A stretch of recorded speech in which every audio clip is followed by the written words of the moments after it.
Controversy. The heat was just about dying down from Digvijay Singh's Saboot though remark, but unfortunately for the Congress party, it cannot seem to catch a break. This morning, Digvijay Singh, in a sense of defiance, tweeted an old video of his party colleague Rashid Alvi making similar comments. Now, when CNN News18 confronted the senior leader, he did not shy away from saying that both he and Digvijay Singh were absolutely right.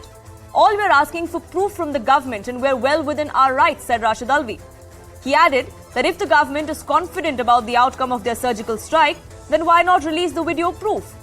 Now, this is not the first time anyone from the Congress has raised doubts over surgical strikes. But both Digvijay Singh and Rashid Alvi have not only put the Congress party in a further dock, but they also seem to have complete disregard for what the party leadership has been saying.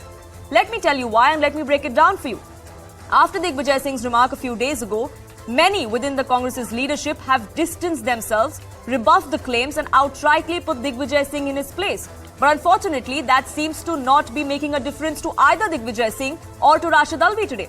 Rahul Gandhi came out and said that Digvijay Singh's comment was completely ridiculous. In my personal opinion, he says, he was a senior leader, we have democracy, but in my opinion, that comment was completely ridiculous and out of line. Jairam Ramesh came out and said that Digvijay's views are his own. They are personal. They do not reflect the party's position. That's what Jairam Ramesh came out and said right after Digvijay Singh's comment. Mallikarjun Kharge, who is the chief of the Congress party, came out and said, we have made our stand clear. We have distanced ourselves from Digvijay Singh. This is not the party line. We do not doubt our forces and we do not want proof from them. The Congress party, even today, is completely silent on Rashid Alvi when he says, all we're asking for is answers and proof. If it is there, then why not show it? So we have condemnation, we have stern words coming in from leadership of the Congress party, but that seems to have very little effect. Is it because there is absolutely no action?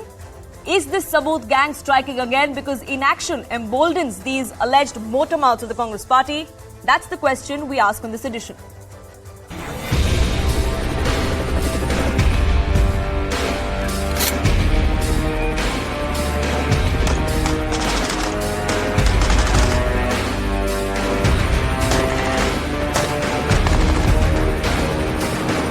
Our government has given a statement that we have video of the surgical strike. That is the reason. Is there any proof in any video that 400 Atangwadi were killed? Or 200 Atangwadi were killed? No, not at all. Not at all.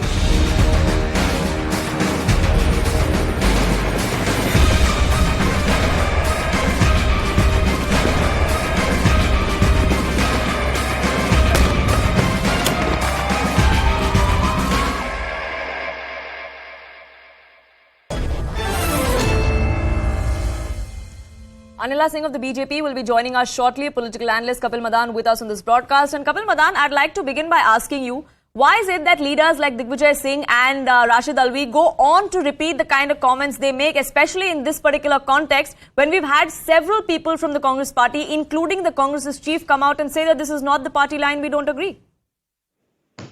Well, Poonam, if you look at the entire statement made by Digvijay Singh, he has raised, few questions, and I would highlight, what are the questions. He raised the question under what circumstances and how, such amount of explosive could enter the country. Question number one. He asked a question that a police officer, namely Devinder Singh, was released on default bail. The state failed to file a charge sheet within time, and as admittedly, and if the reports are correct, he had some, terror links. Now, the question Mr. Digvijay Singh asked that, it is the government of India, who's responsible for safety and security of the country. He's raised those questions. However, a certain section of the media has picked up one line from his statement where he has made a remark that the government has not given the proof of the casualties that happened in the strike.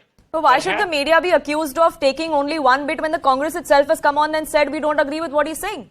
The Congress didn't come out and say that his comment was misconstrued. Let me respond. Is it not true? Is it not true that Devinder Singh was released on bail? There was a default bail given to him. Is it not true that he was facing charges where he was allegedly helping a few terrorists? Is it not true? You please correct me if it is not true. So I agree with you that he could have, avoided making the statement when he questioned the proof of the casualties. I agree with you, to that extent. However, you can't pick up one statement in isolation and, completely present it in a completely different context. But that's not what we're trying to do at all, is what I'm trying to say. So do you agree with me that he was right in questioning the government, that under what circumstances such a huge amount of RDX could enter the country? Do you also agree with me that Devinder Singh was admittedly released on default bail, failed to file the charge sheet within time? Do you agree with me on that?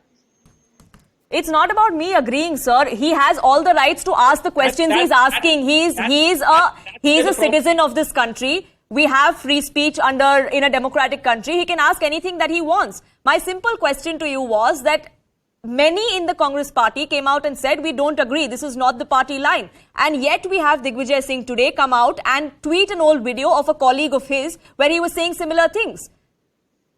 Would you not see that as a sign of defiance by the senior Congress leader and general secretary of the party? Poonam, I think you didn't heard me when I was making my remark. What I was trying to say here, he could have, a statement where he made a remark where he said that the government has not given the proof of the casualties. He could have avoided that statement to that extent. I agree with you. But at the same time, the fact that he was asking the question, he was seeking accountability from the government, he was seeking questions and inquiry under what circumstances Devinder Singh, who admittedly was found helping the terrorists, why was he released? Sure. Is it not a pertinent question? Sure. Now you deny the fact. You can't deny this fact that this is a pertinent question and this question was raised. Perhaps you want to use two statements conjunctively and you want to give a... We're not trying to paint any picture that the Congress isn't trying to. We're just asking if we have a leader who has been pulled up publicly by several people in the Congress party come out and make similar comments yet again. Can you hear me? Try and put that limelight on another leader of his own party, then what is it that emboldens them? Many in the BJP says it's inaction because all we hear is condemnation and lip service, so to say, coming in from the Congress leaders. And which is why we have leaders like Digvijay Singh and Rashid Alvi come out and say things that are not the party line. I lost your voice. Can you please repeat your question? Yeah, I was asking, is it the inaction that seems to be... Yes, can you hear me? Am I audible? Kapil Madar, I can hear you. Am I audible to you? Yeah, I can hear you now. Can you please repeat your question, please? Yeah, I was asking you, what is the reason we have leaders like Digvijay Singh and Rashid Alvi come out and make comments like this again and again, despite being publicly pulled up for it? The BJP says it's because the Congress doesn't take action. Poonam, I would reiterate my remark. You want to pick one statement in isolation and you are presenting it in a completely different context. He was talking about the incident that happened in Pulwama. He was seeking accountability from the government. Now, for a big statement in isolation, and I agree with you, he could have avoided seeking proof of the casualties that happened in the strikes. I agree with you to that extent, but at the same time, fact, or you can't question him from raising pertinent questions from the government where he was seeking accountability as to how and under what circumstances an incident like Pulwama happened. Sure, absolutely.